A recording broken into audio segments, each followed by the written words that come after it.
We now return to Illinois Rising, presented by the Illinois Policy Institute, the radio show discussing the honest truth about Illinois policy and politics. Here's AM 560's Dan Proft.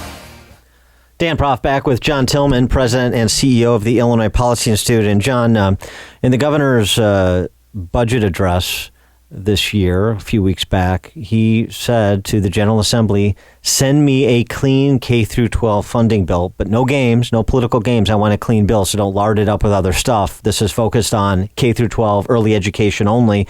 And the governor said he will sign legislation that would appropriate another $400 million to K through 12 education.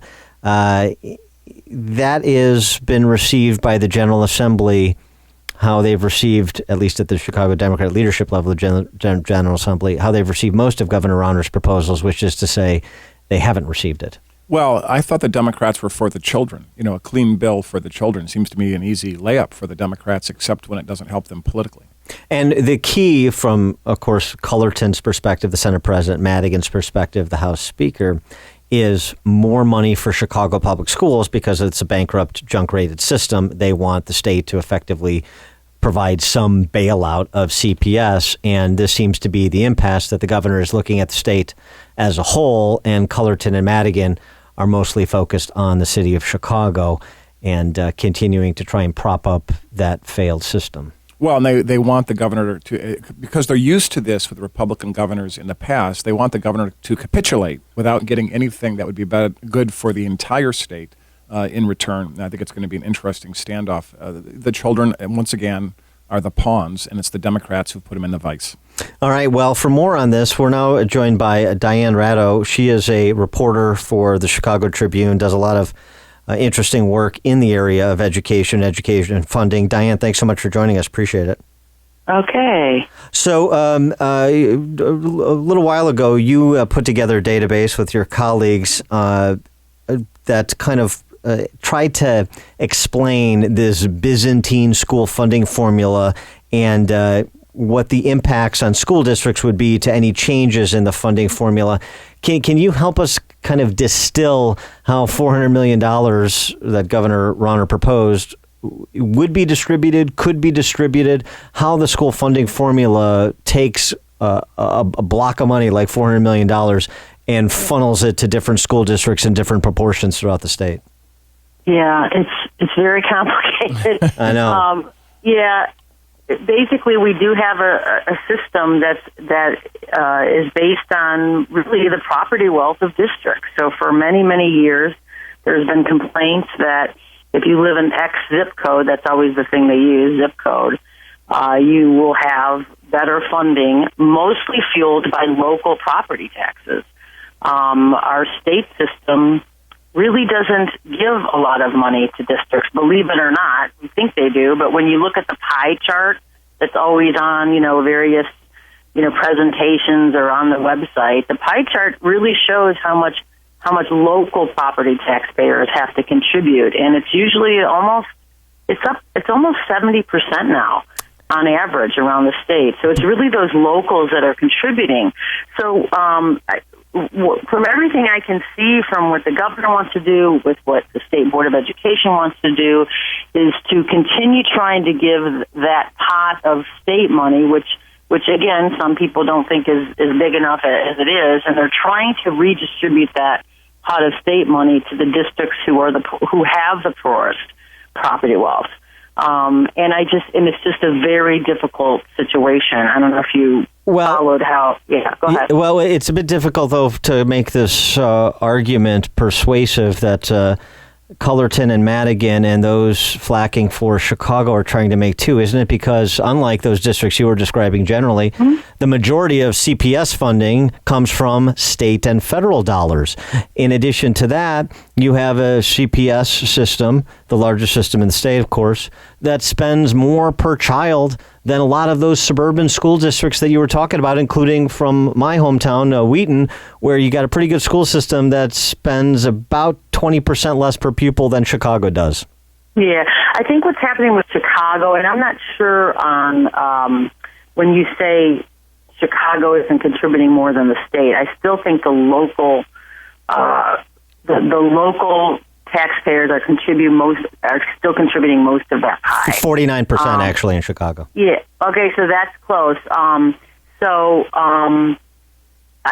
One thing about Chicago, and I know people probably don't understand this a lot, is if you do have kids in high poverty, which Chicago does, and there are many districts that do, the formula has always given more money, even extra money, to kids who are poor. So what they're saying is they believe a disadvantaged child needs more resources to catch up with the Wheatons where you grew up. I'm in Glen Ellen, the North Shore.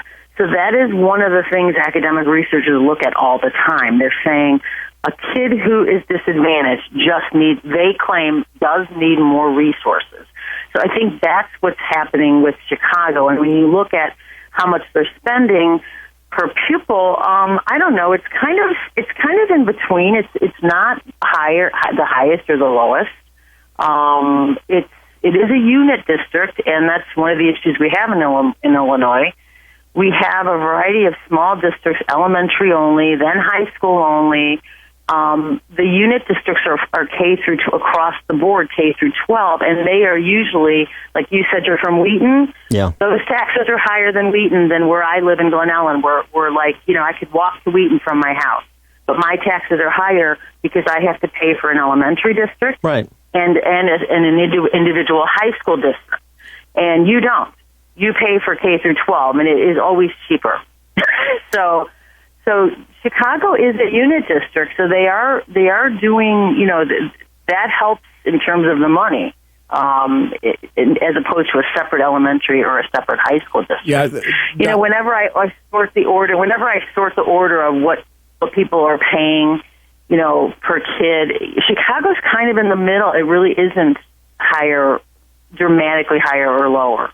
Well, Diane, I'll give you one example. First of all, you always do great work on this subject. I think one of the most knowledgeable people in the state on education. But let's give the listeners a little bit of context about Illinois and its uniqueness relative to the rest of the country. We have, roughly speaking, about 875 school districts because we have multiple local elementary districts. It's about 860 now. We are going down a little. It does seem to fluctuate. A state of 13 million people, compare that to Florida, 75 school districts, 18 million people. So there are many different kinds of ways. I worked in Florida for 15 years. There you go. And yes, so it's 67 districts. That's it. Right. And I do think one of the issues in Illinois is that we are slowly trying to consolidate, but it's just not like Florida. I mean, come on, 67 districts.